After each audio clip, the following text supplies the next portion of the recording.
A year after warfare exploded throughout the South Sudan capital Juba, close to 2 million people have fled fighting, losing their homes and risking insecurity and hunger.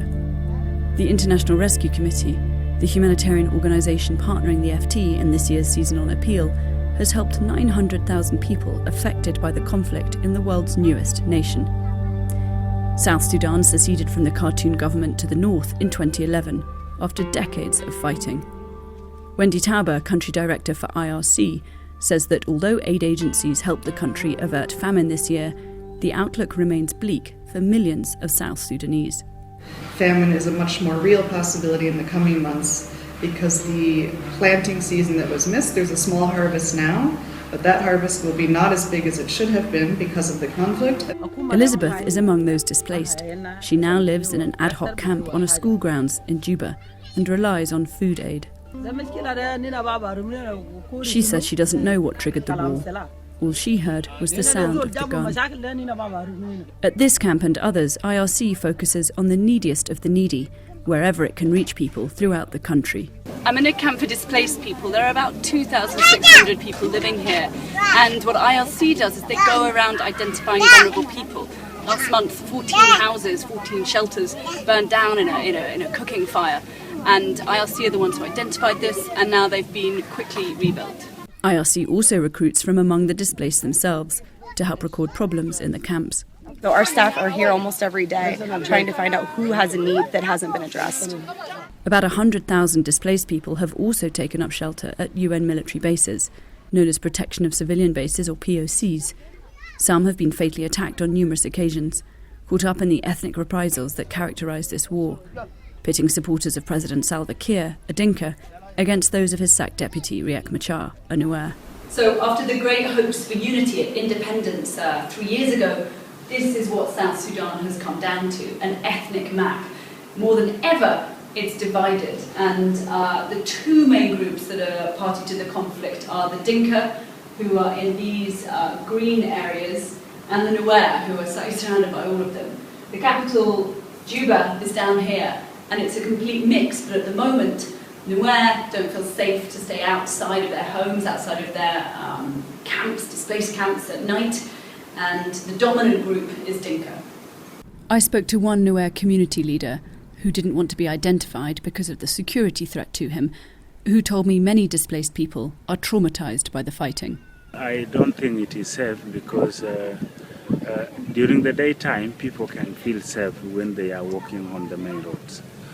But when it comes to night, people, nobody knows, they can be targeted. South Sudanese aid workers have also been caught up in the violence, with 35 killed this year, more than in any other country aside from Afghanistan and Syria. 2 of our staff fleeing were hit by the bullets, and one of the staff members who died, he had 4 children, and 3 out of the 4 were also hit with stray bullets, but survived. So we lost 2 staff, and another staff member lost her daughter. In the dusty capital, there are still signs of growth, although investors say they are the result of decisions made before the war, when outsiders were enthused to back growth in the newest country in the world. UAP, a Kenyan insurance giant, is building Juba's tallest building, a 15-storey tower that intends to rent out 28 offices at $6,000 a month each. But the new conflict has slowed things down. When heavy fighting started, Chinese workers evacuated, creating a 6-month stoppage to the works and adding to the costs of the now $22 million project. I'm standing on the 15th floor, the rooftop of what will one day be Juba's tallest building. Now, it was supposed to be complete 4 months ago. Because of the war, it won't be complete until next year.